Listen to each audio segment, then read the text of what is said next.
এত আনন্দে সব নিরানন্দ হয়ে গেল।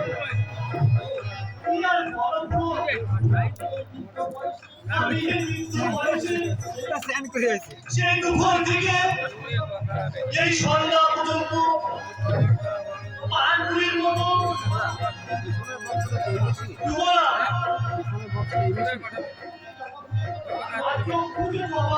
লাল হয়ে গেছে।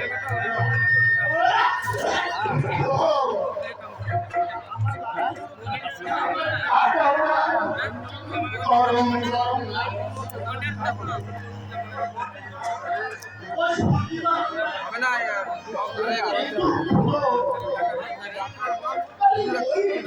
পুকুরের মধ্যে আমরা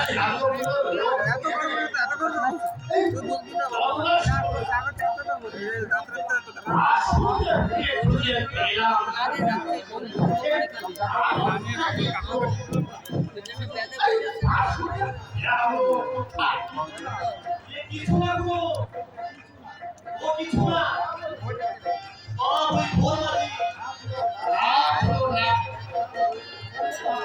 আমার মনে হয় এ কোনো অমঙ্গলের সূচনা। সেদিন বাসুদেব যে বিমুখ হয়ে উল্টো দিকে দাঁড়িয়েছিল,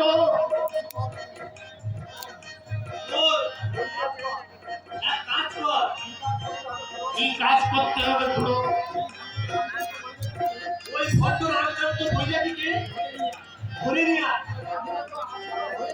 আমরা তো আত্মরা হয়ে গেছে। এইবার ওই বৈরাগী পালা ওই বেটা বাসুদেবকে খুঁজে না পায়।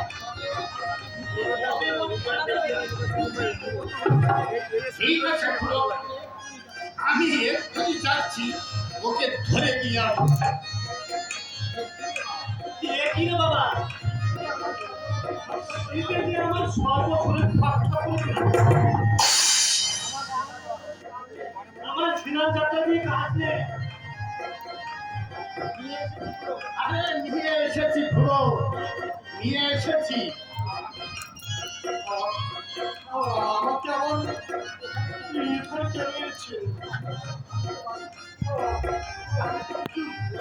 অন্যায় করিনি।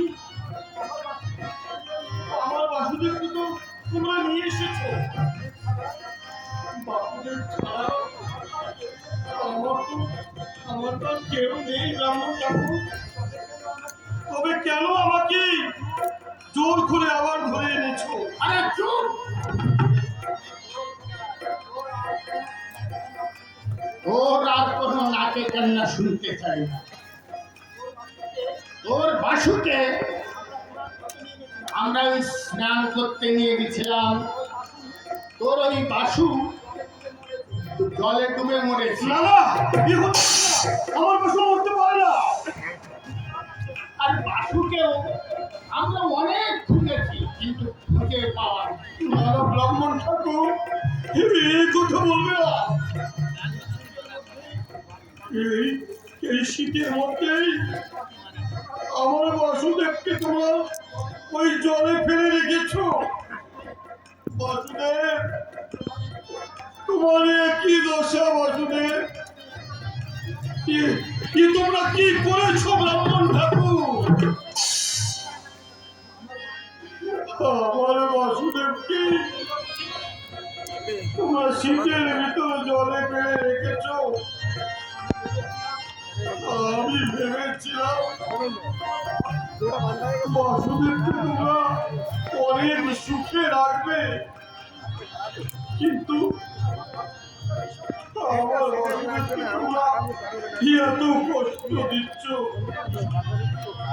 তোমরা বিসর্জন দিয়েছ।